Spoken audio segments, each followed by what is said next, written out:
Aga nii, tere tulemast tõesti siis kõigile Saudi Araabiasse, et uskumatu, aga näete, olemegi kohal. Aga hakkame siis täna selle Riadiga tutvuma.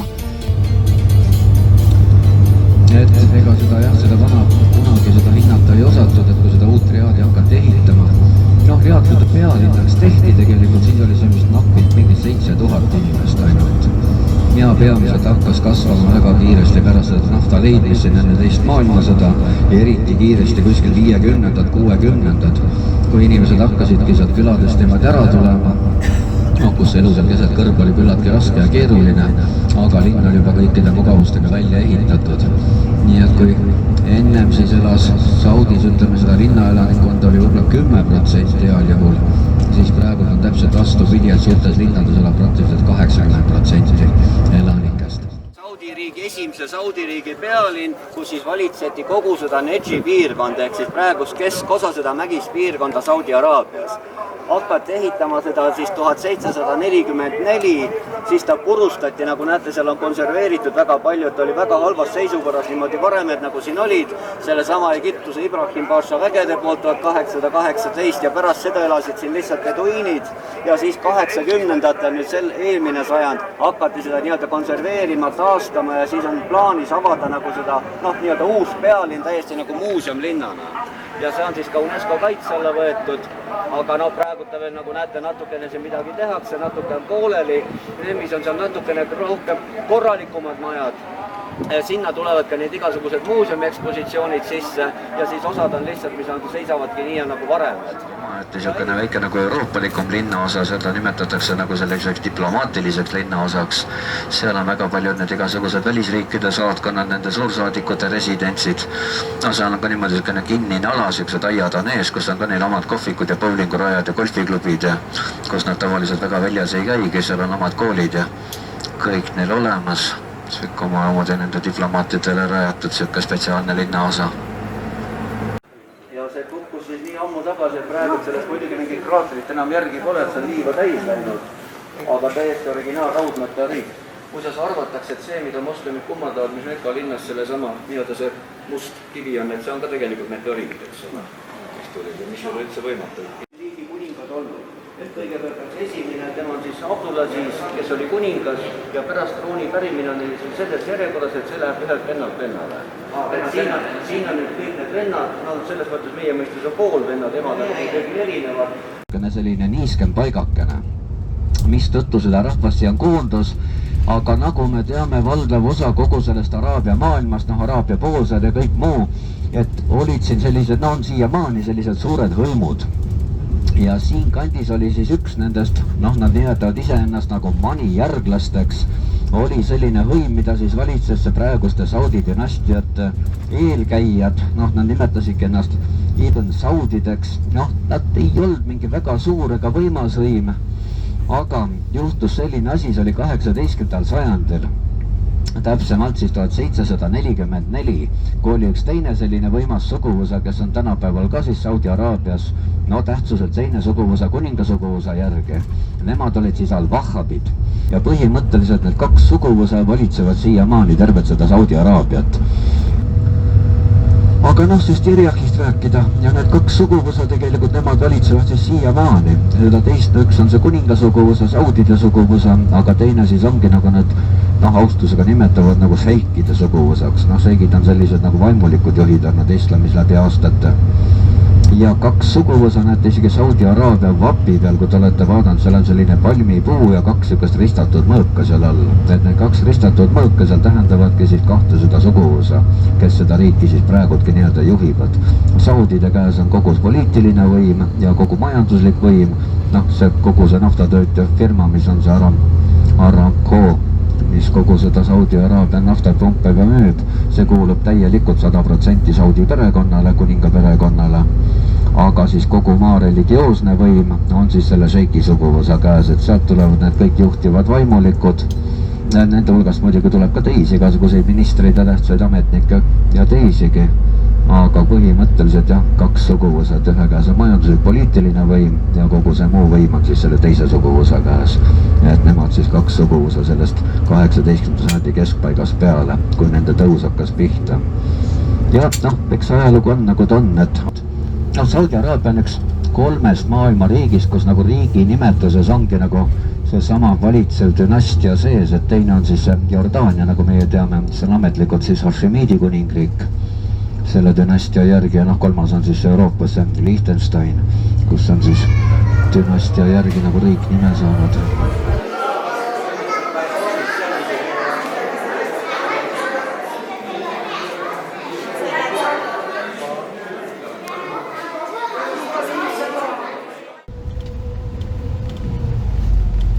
Noh, ta ongi selle piirkonna kõige suurem linn, siin need Jeemeni piiril on neid teisi väikseid linnasid veel. Siit me ei ole ka päris mere ääres, Punane meri jääb siit umbes circa 7-80 kilomeetrit siia. Ja kuskilt Riadist oleme siis siin lõuna poole tulnud umbes 800 kilomeetrit. Et siin ongi seesama see Hijazi mäestik, mis siin on selline suur pikk kahelik, läheb siit kuni Jeemenisse välja. Et siin samas nõlvadel siis ongi seesama piirkond. Noh, see piirkond tegelikult, see Aisir, nagu nad nimetavad, see on umbes 2 Eesti suurune selline ja valdavalt siis mägine, kuigi siin on natukene kõrbe ka ja natukene ka muud, aga valdavalt selline mägine piirkond. Siin on ka need kõige kõrgemad Saudi Araabia mäed, mis üle 3000 lausa on. Need Jebel Shamsid ja mis siin ilusad on. Ja siin on see Vadi Abrahami ilus org oma nende kuulsate metsadega ja selliste. Noh, siin on ka need kuulsad kindlused iga pool mäe otsas, et kunagi mis siin ehitati.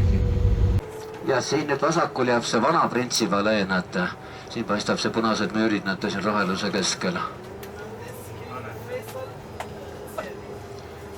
Ja see on nüüd kuningas Faisali väljak, kus me siis praegult läbi sõidame.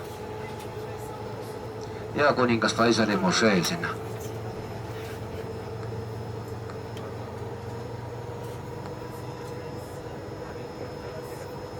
Ja see printsivalee, näete, siit on näha see, et selline punasest ehitatud, aga vanade selliste kõrbekindluste stiilis ikka. Siin oli kunagi ühes aga see on jah teistsugune piirkond, et pikka aega iseseisev emiraat, aga kui see Saudi Aziis hakkas seda Araabia poolsaart ühendama, nii palju kui tal see õnnestus, saatis ühe selle Nedžisist siit samas kandist ühe beduiini hõimu, kes oli talle juba truudust vallutanud, seda piirkonda vallutama, mis neil ka õnnestus. Oli küll üsna verine vallutus. See oli 1920 juba, vallutati see piirkond ära, aga noh, ta jäi nagu vaidlusaluseks, et sellele pretendeeris ka Jeemen tegelikult.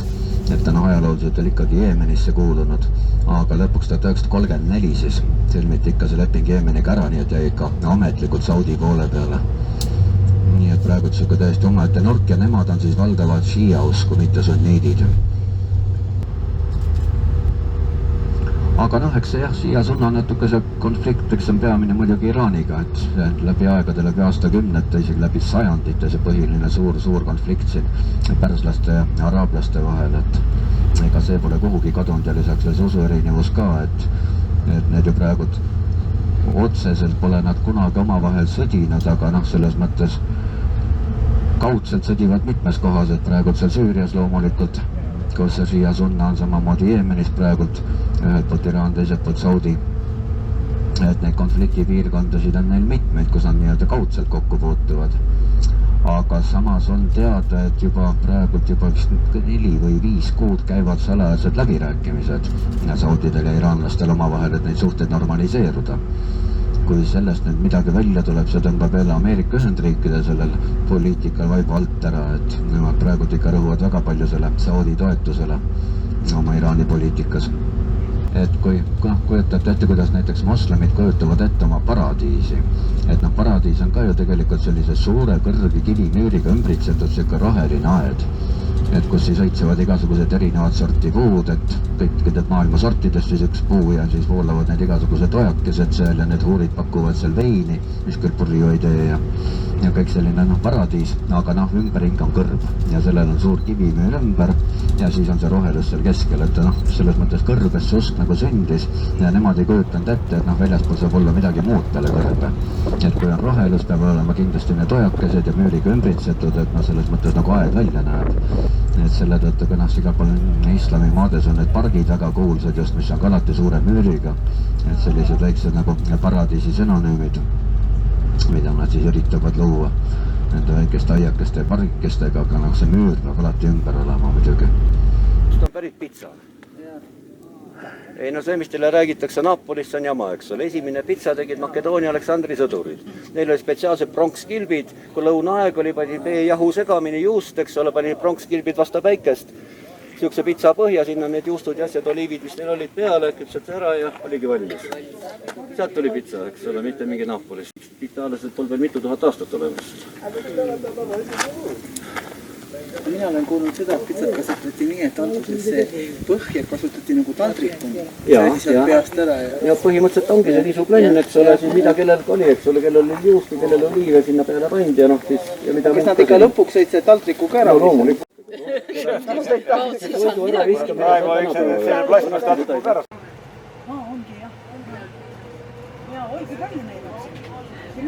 No näete jah, kaamelid siin vasakul. Ja nüüd siukene suur teede ehitus ka näete, see tee, mida me praegult siin sõidame, üks vanemaid nendest siukestest moodsatest teedest ehitati siin juba 30 aastat tagasi valmis, see nüüd läheb lõunast kuni sinna päris põhja Iraagi piirina, Jordaania piiri peale välja, aga praegult käib ka siukene päris usin teede ehitus ja saudid ei eelista ehitajatena mitte hiinlasi ega türklasi, nagu väga paljud teised need araabia riigid, vaid siin on valdavalt ikkagi Euroopa firmad. Et ehitavad siin itaallased ja prantslased ja sakslased ja peamiselt Euroopa kompaniid, kes on pandud neid teid siin ehitama. Et algselt jah, kui need saudi väed sealt tulid ja see kuningas Abdullah siis selle piirkonna ära vallutas, see oli siis 1920.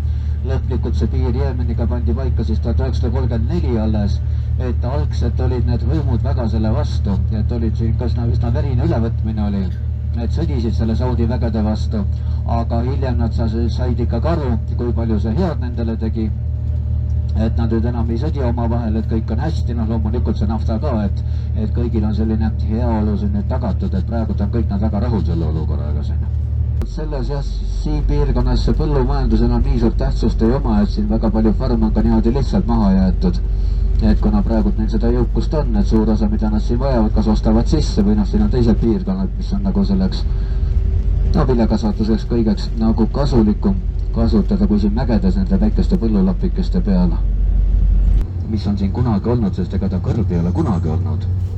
Et nagu enamus sellest Sahara kõrbeski olid siin kunagi siuksed lopsakad savannid, oli siin väga rikas loomastik, tegeleti siin jahipidamise ja põllumajanduse kõigega, aga siin kuskil umbes 10 000 aastat tagasi hakkas see kliima kuivenemine niimoodi pihta kogu siin Põhja-Aafrikas, Araabia poolsaarel ja niimoodi vaikselt on kõrvestama hakanud, aga praegult avastatakse, et kunagi on siin see asustus päris tihe olnud. Ja Araabia poolsaar, mis ta on natukene üle 3 miljoni ruutkilomeetri suur, sellest 2/3 on natuke üle 2 miljoni ruutkilomeetri ongi Saudi Araabia. Ja praegu on haridus nii-öelda moodi läinud, nagu ta ütleb, et ei piisa ainult ülikoolist, et lihtsalt bakalaureusest tahetakse ikka edasi õppida. Et pikka aega, see mitukümmend aastat oli neil ainult üks ülikool, mis siin ka pärast teist maailmasõda asutatud, aga praegu on üle 20 ülikooli siis.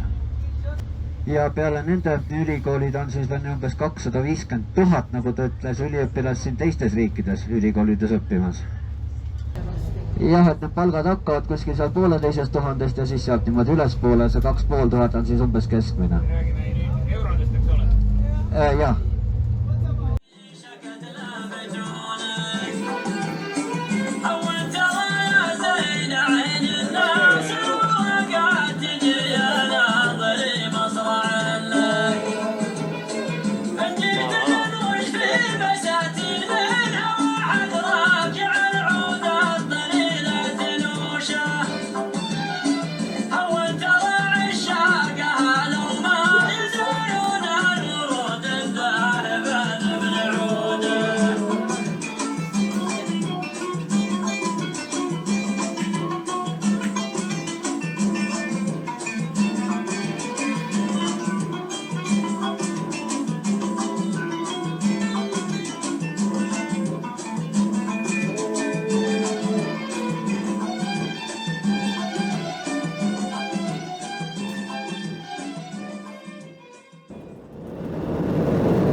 üks see vist kuulsamatest sellistest Saudi kohtadest, mis on ka UNESCO maailmapärandi nimekirja kantud ja kogu see piirkond siin. Aga siin saame tunda ka seda päris kõrbe siis. Et ka siin umbes mingisugune ligi 100 kilomeetrit on see Punane meri, et siin on ka seesama Hijazi mäe ahelik, mis seal Abhaski oli. See nüüd ulatub siit tegelikult põhja välja praktiliselt sinna Jordaania piiri peale, nii et me oleme ka praegu natukene nagu sellisel kõrgmaal, aga siin põhja pool lähevad need mäed madalamaks ja rohkem, sellised väiksed kõnkad, rohkem püsikad ahelikud, mitte enam nii kõrged mäed, kui seal Abha piirkonnas olid, seal on kõige kõrgemad. Ja eks selline kõrbeline ala ongi valdav osa sellest Saudi Araabiasse suur nagu ta on, et üksikud need mäestikud nagu selle Asiiri piirkonnas olid, aga valdavalt ikka niisugune lihtsalt lage kõrb, seesama 1/4, see surnud neljandik vasta Omaani, see on see kõige kuulsam muidugi kõrb, kus üldse kedagi juba aastat, ma ei tea, ilmselt juba 1000 aastat või rohkem elanud pole, et kokku niisugust nagu nii-öelda viljelemiskölblikku maad, neid oaase ja kõike loetakse kuskil umbes alla 2% natukene kogu selle suure Saudi Araabia peale, see on kokku üle 2 miljoni ruutkilomeetri suur. Ja pikka aega, näete siin paremal juba tuleb, näete siuksed vanad külad, need on ka siis mõtmed on niimoodi lausa 1000 aastad vanad tegelikult, et siin nagu vihma ei saja, et küll niimoodi põletamata savitellistest ehitatud, aga püsivad aastas sadu ja tuhandeid lihtsalt selle tõttu, et lihtsalt vihma pole ja seisavad lihtsalt. Ja siin siis veel nendes sellistes majades elati siis veel kuskil 1978, need on natukene kehvemini säilinud. Aga põhimõtteliselt siuksed nad mitte ainult külad, vaid terved linnad olidki niimoodi selliste pisikeste majakeste labürindid lihtsalt. Nüüd seesama niisugune farmide maa, kus me praegult oleme siin keset neid tatlipalme ja siin siis elas kõik see oli asustatud veel 40 aastat tagasi. Et siis hakati ehitama seda uut alluulat, kus meie praegult olime, kuhu need inimesed siis elama läksid. Enne nad elasid siis kõik need 100 ja 1000 aastat siin, kasvatasid neid tatlipalme, olid neil need loomad siin ja siin nad elasid tavaliselt kogu aeg suvel ja siinsamas kuskil mäe peal oli neil teine linn, kuhu nad läksid siis talveks. Et see oli niimoodi, kus tuldi siis suvel nii-öelda seda maad halima. Aga tähendab, praegult on asi natukene halvem, et ennem seda oli siin 18 allikat, kus see vesi siia tuli, aga kõik nad on praeguseks ära kuivanud. Aga kunagi oli see kliima teine, et maailma teadlased on pannud paika mingi sellise määratluse nagu inimkonna hällid. Sinna vist loetud kokku umbes 15 riiki, et sinna on ka siis Saudi Araabia loetud. Aga praegu nad võtavad ainult onukuivanud lehti maha, et on ju päris raske leht ka, kui ta alla kukub. Aga et see palm paremini kannaks, siis tuleb teda ikkagi neid lehti aeg-ajalt maha võtta. Et ta üldse põõsaks ei kasvaks, kui tatlipalm hakkab kasvama, seal on näha, noor hakkab kasvama, kui sa neid lehti alt ära ei võta, siis ta kasvabki niisuguseks põõsaks. Et see peab neid lehti ära võtma ja tatlipalmi on niimoodi nagu kunstlikult kasvatatud ka kuskil juba 6000 aastat, igatahes kuskil 4000 aastat tagasi õpiti juba seda kunstlikult viljastama, millega see saagikus kõvasti kasvas. Ja pärit siit samast Araabia poolsaarelt. Et päris niisugune endemiline taim tegelikult, kus ta on siis üle nagu mujale maailma kõrbesse viidud. Järgi araablane selles mõttes, kui sul on isegi kiire, sa ei tohi kunagi välja näidata, et sul on kiire.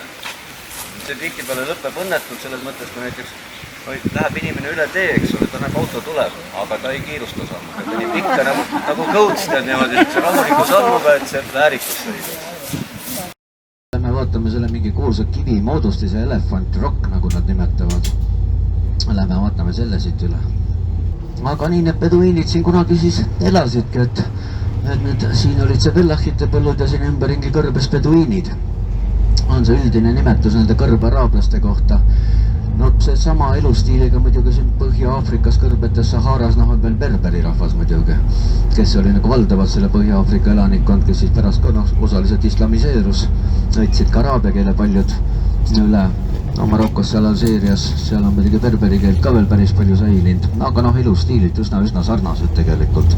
See beduiini sõna ise, ta on araabia keeles see badavi, see tähendabki midagi niisugust nagu kõrbelanik või kõrbes käia või midagi niisugust, kus see beduiini sõna nagu on üldse pärit. Ja sama stiil, nagu nad elavad, on elanud need kõrbelanikud tegelikult siis alates sealt Marokost pihta kuni siia Egiptuseni, siit Siinai poolsaar, Araabia poolsaar, igal pool, kus seda kõrb on, et samamoodi põhimõtteliselt kogu see elukorraldus ja väga tähtis on see hõimustruktuur, mis on siiamaani, et iga araablane väga täpselt teab, mis hõimu ta kuulub.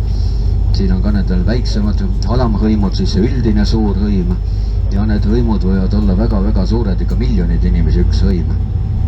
Aga noh, väga palju on just niisugust puhast liivakõrbet, erinevalt Saharas, kus enamus on ikkagi selline kiviklibu kõrv rohkem, on siin Araabia poolsaarel rohkem seda liiva ja siin on ka paksemad need liivatüünid tegelikult, siin on nad natuke isegi kohati üle kilomeetri paksused.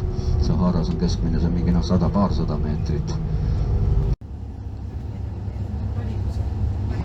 Ja sõidame siit praegu sinna kõrbe, et siin on üks kena mägi ka, üks Hadjari mägi, päris kuulus, mis see tee peale jääb, aga siit hakkab see suur Nufudi El-Kabiri kõrb pihta, mis on ühtepidi siis 400 kilomeetrit, teistpidi lausa 300 kilomeetrit suur.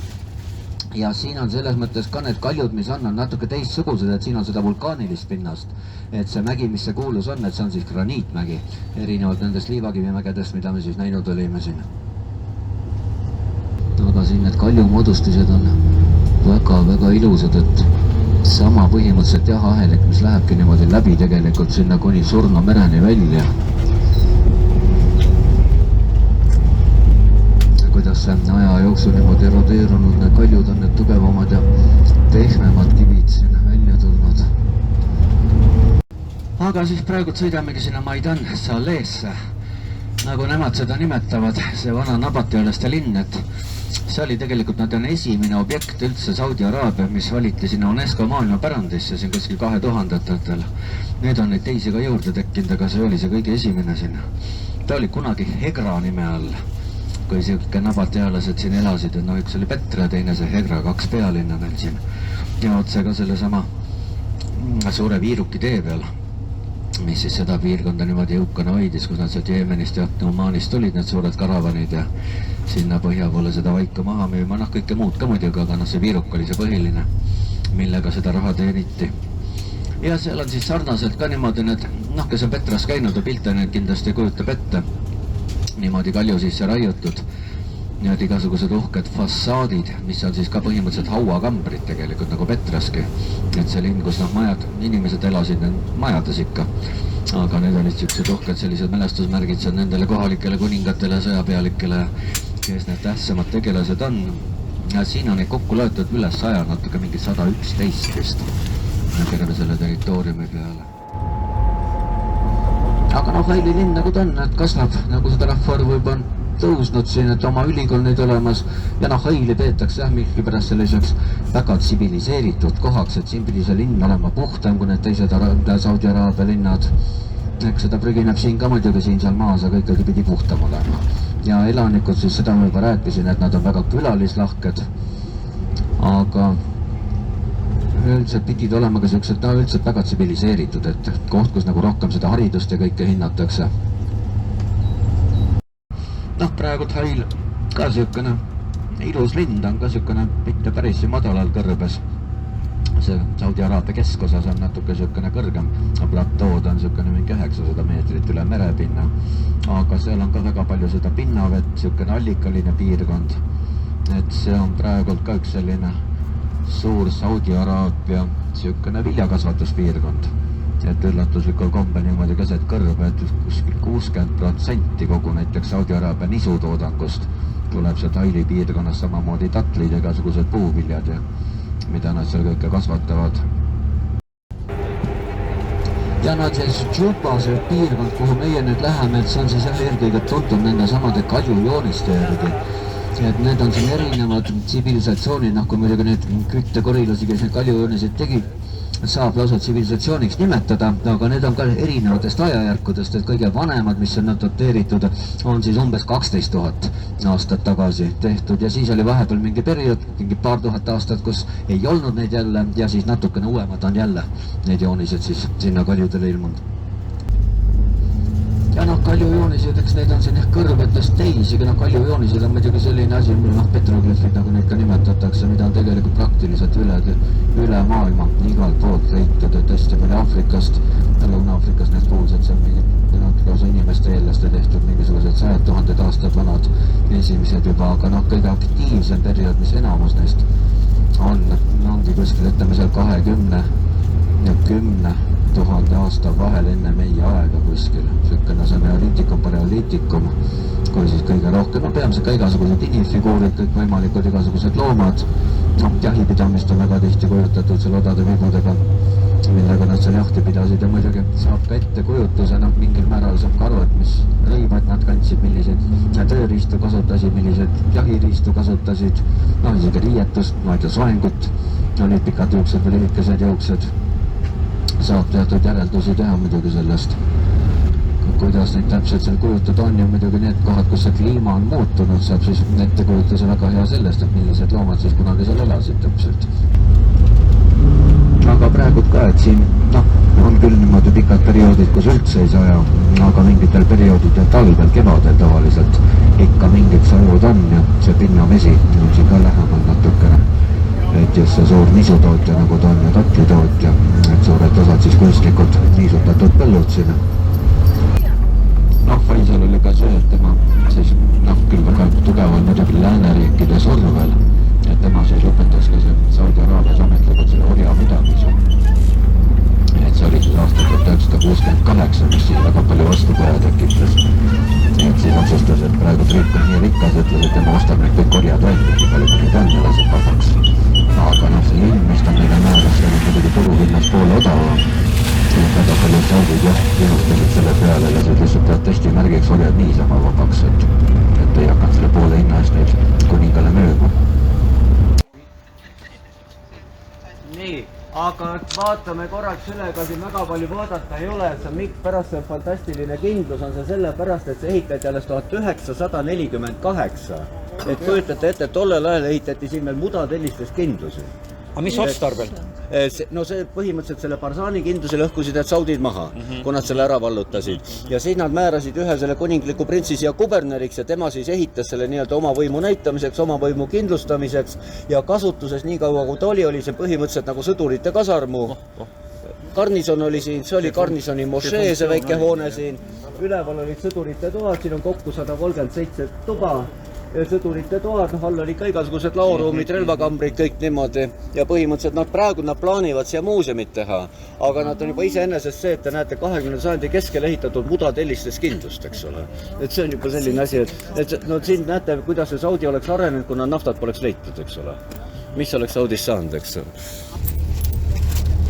Aga seda linna me juba natuke nägime ükskord, kui me sealt Abhas tulime, et küll linnu lennult, aga nägime enam-vähem ära sükene suuruselt teine linn siin Saudi Araabias peale pealinna Riadi, kus me siin oleme. Siin on praegu hinnanguliselt umbes 5 miljonit elanikku ja tegemist on ka sellise, mitte nüüd kõige vanema linnaga, aga küllalt vana linnaga. Eks siin selline kaluriküla oli juba ammu olemas, see on juba teada siin mitu tuhat aastat isegi mingi kaluriküla, aga linna tegelikult rajas 3. kaliif. Tema nimi oli see Uthman, kes siis rajas siia sadama just selle jaoks, et võtta vastu neid palverändureid, kes sealt Mekkasse tulevad. Mekka on siit umbes 60 kilomeetrit, et seda Jeddat nimetataksegi nagu Mekka väravaks. Et selle jaoks ta tehti siia kõigepealt, aga kuna ta nii strateegiliselt sootsa koha peal on, siis hakkas ta üsna kiirelt kasvama. Just see kaubavahetus igasugune, mis siit käis läbi kogu see Punase mere ja kogu see India kaubandus ja pikka aega läbi Punase mere, mis siin toimus, nii et hakkas üsna kiirelt kasvama ja muutus üsna kiirelt jõukaks. Ta meenutabki vist nendes Saudi Araabia linnades kõige rohkem siin ütleme neid emiraate. Et siin on ka siuke kõige üritatud teha see maailma kõige kõrgem purskkaev ja maailma kõige kõrgem lipumast ja nad üritavad, ma ei tea, kaugel see on ja seda kuuleb, et see maailma kõige kõrgem hoone ja et sama. Maailma kõige kõrgem suurem jalgratas ka. Ja jalgratas jah, kõik muu ka veel sinna juurde, et ja nüüd siin paremal pool tuleb siuke hiiglaslik kuppel, mis pidi olema maailma kõige suurem kuppel üldse, kuulus Jeddah kuppel ja selle all nad teevad siis igasuguseid näituseid, siin on mingid festivalid ja siuksed suured messid ja mida nad selle kuppli all teevad, siuke vaba ruum lihtsalt. Aga tere tulemast ja muuseumist, et on siis selline eramuuseum, tema aktidele omanik. Ja need ehitised, mis siin väljas on ja need maketid ka, et see siis on selline Hijazi stiil, mis olid sinna Hijaz on see mäehalliku nimi, mis siis hõlmas kogu seda punase piirkonda siia ega Mekka, Medina, Jeddah, linnad, et seal kasutati siukest ehitust. Et see Roshalas Rehi, et see on nüüd selle stiili nimi just nimelt, et sellised hoidaknad nende väikeste kõdukestega niimoodi. et seal aken on siis ehitatud niimoodi, et see müüri sees on niimoodi üks aken, aga siis on sellest puidust ehitatud niisugune väljaulatuv osa, mis siis jagas selle akna nii-öelda mitmeks. Ja kõik see suur hoone on siis täis kõiki neid igasuguseid antiikeksponaate, alates siis väga varajasest eelajaloolisest ajast kuni siis 19. sajandi lõpuni välja. Aga siin nad elavad ja töötavad, ega neil muidugi kodakondsust saada ei õnnestu kuidagi, et kodakondsus saab Saudis ainult kuninga isiklikul loal eriliste teenete eest on võimalik kodakondsus saada ja naistel siis, kui nad abielluvad Saudiga. Ega muud varianti ei olegi. 171 meetrit ja lipp ise kaalub siis pool tonni selle otsas. Ja 500 tonni siis terast läks selle valmistamiseks. Ennem oli see Tadžikistanis ja Dušanbees kõige kõrgem, aga nüüd on siin. Eks siin sedas igasuguseid naljakaid asju, mis siin läbi aegade tegelikult olnud on. Kunagi siin oli ju, mida vähemalt arvati, et siin oli tegelikult, mina tea, ikka oligi tegelikult ju Eeva haud, mida siin on lausa kummardamas käidi. Selles küll enam midagi järgi pole, see on veel täis betoneeritud kogu sala, kus ta kunagi oli, aga mingite legendide järgi ta oli, et mõeldud on siis seda sama Eevat, kes siis on koos Aadamaga sealt paradiisist välja, et selle mingi moslemite legendi järgi, et Aadam läks siis Sri Lankasse ja Eeva tuli siia kanti, kus ta siis elas ja vahepeal nad said siin maa peal kokku veel, aga siin ta siis elas ja siin ta siis lõpuks surigi ja siia ta lõpuks siis maetiga. Ja siin on, näete nüüd, seda linnamüürid võeti siin maha 1947, aga see on nüüd selline üks väike värav, mis siin nagu alles on, see on nüüd muidugi nagu osaliselt taastatud, et see on see põhjavärav, kus siit vana linna nagu sisse minnakse siis. Jah, et siin on see sama tee, mida praegu sõidame, kus nad siis siit samast Jeddah sadamast tulema hakkavad, need palverändurid siis juba üle 1000 aasta. Et siit samad nad siis maabusid niimoodi, siin kõigepealt oli siuke suur turuosa, kus nad siin vahetasid neid oma kaupasid, igal ühel oma valuuta ju kaasas, kui need kuulsad rahavahetuskohad, ostsid omal siin vajalikud tarvikud, läksid siit edasi sinna Jeddah linna, sinna vanasse ossa, kuhu ka meie välja jõuame. Ja siis juba sealt siis edasi sinna Mekka poole see tee, mis läheb, kus see Mekka väravad on, see ongi siis nii-öelda Jeddah see viimane punkt, kust edasi siis tulebki see väike teejupp sinna Mekkasse veel. Ja see ajalooline osa ongi nagu selle sama palverändurite tee nagu poole peal, et ühel pool siis see sadam ja teisel pool see Mekka tee ots. Fotograafidele niisugune paradiis, et saab siin ühe päevaga terve albumile ja fotod, et need erinevad värvid, arhitektuurid, et ükski maja pole teisega sarnane niimoodi. Aga tähendab, see nüüd majas ongi see sama Džebi maja, mis on kõige kuulsam maja vast selles üldse, et praegult on seal muuseum tehtud, see kuulus kunagi ühe väga jõukale kaupmehe perekonnale. Et üle 111 toa on seal, mina olen lugenud isegi rohkem tegelikult. Ja seda see maja sai kuulsab siis eriti pärast seda, kui see Saudi esimene kuninga saab tulla siis, kui tema oli selle Hijazi piirkonna ära vallutanud, siis tema võttis selle oma residendiks ja pikka aega elaski siin Jeddahs üldse.